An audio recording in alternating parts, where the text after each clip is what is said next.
आपकी जानकारी के लिए बता देता हूं, 1000 करोड़ की कंपनी बेची एलन मस्क ने, 1000 करोड़ की, और कंपनी बेचने के बाद रेंट पे रहने चले गए और सारा का सारा पैसा धंधे में लगा दिया, रेंट पे रहने लग गए। ये पागलपन है, ये सिर्फ पागलपन है। हमारे पास थोड़ा सा पैसा आता है तो हम पर जाने क्या क्या करते हैं, मैं डिटेल में नहीं बता सकता। 1000 करोड़ की कंपनी के बाद बेचने के बाद जो पैसा आया वो सारा का सारा धंधे में लगाया, और धंधे से आज एलन मस्क दुनिया के सबसे रईस आदमी बन गए, किराए पे रहने चले गए थे, यानी पैसे का सदुपयोग किया। दोस्तों मैं आपको बता दूं, 2 नाम, विराट कोहली, सचिन तेंदुलकर, इनके पास क्या क्वालिटी है मैं नहीं जानता, लेकिन इन दोनों के पास एक कॉमन क्वालिटी है, ये दोनों पागल हैं, ये दोनों जिद्दी हैं, ये दोनों जुनूनी हैं, महाजुनूनी, महाजिद्दी, इतने जिद्दी कि इनको ये भी फर्क नहीं पड़ता कि लोग, विराट कोहली अपने बाप की डेड बॉडी घर में छोड़कर क्रिकेट खेल रहा है, ये पागलपन नहीं है साला, तो और क्या है। बाप का मृत शरीर घर में पड़ा है, हुजूर बल्ले से दिल्ली फिरोजशाह कोटला में दिल्ली और कर्नाटका रणजी मैच के बीच में रन बना रहा है क्योंकि टीम को जरूरत है। इसको टट्टू फर्क नहीं पड़ता कि लोग क्या कहें।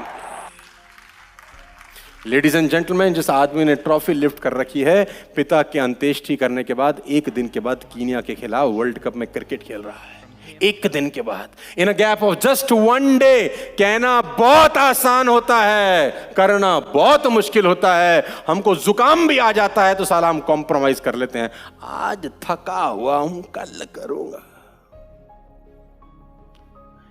ये वो दोनों लोग हैं जिन्होंने अपने पिता को खोला है, लेकिन अपने ड्रीम्स, अपनी जिद, अपने पागलपन को लेकर दुनिया में मशहूर हैं। मैं आपको बता देना चाहता हूं उस आदमी की तस्वीर, जिसने 360 फीट लंबा, 30 फीट चौड़ा और 25 फीट ऊंचा पत्थर का दीवार,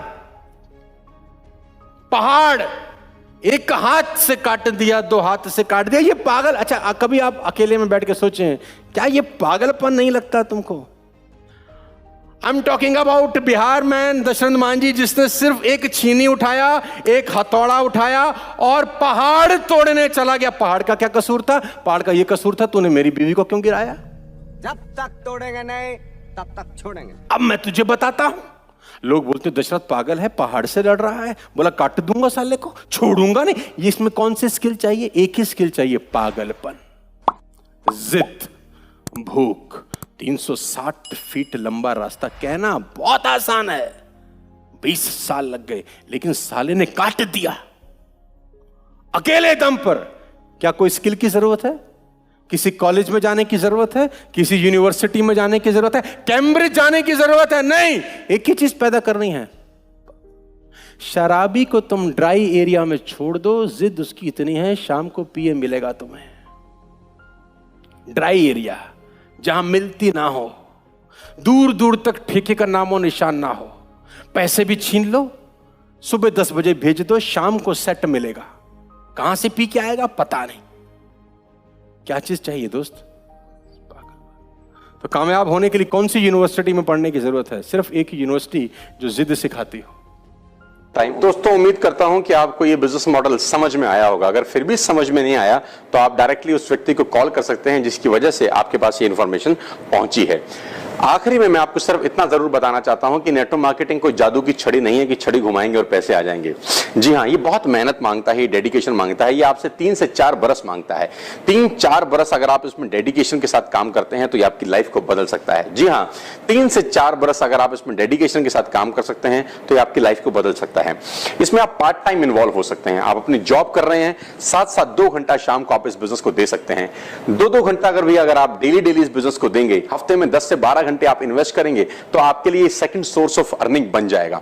मैं नहीं कह रहा आप कल से 1 लाख रुपए कमाने लग जाएंगे या 2 लाख रुपए कमाने लग जाएंगे या 5 लाख रुपए कमाने लग जाएंगे। मैं ये कह रहा हूं कि अगर आपने 3 महीना, 4 महीना, 6 महीना इसको पार्ट टाइम किया तो ये बिजनेस आपको 30, 40, 50 हजार रुपए पर मंथ दे सकता है। मेहनत करनी पड़ेगी, बिना मेहनत की इस दुनिया में कुछ भी नहीं होता। आइए इस बिजनेस मॉडल को ज्वाइन करिए, आइए मेरे साथ, मैं डायरेक्टली आपको कोच करूंगा इस बिजनेस को कैसे किया जाता है। मेरी शुभकामनाएं आपके साथ हैं। आइए नेटवर्क मार्केटिंग का हिस्सा बनिए और अपनी जिंदगी में एक पंख लगाइए और अपने सारे अधूरे सपनों को पूरा कीजिए। मेरी शुभकामनाएं आपके साथ हैं। Wish you all the very best. You, thank you so much. जय हिंद, जय भारत।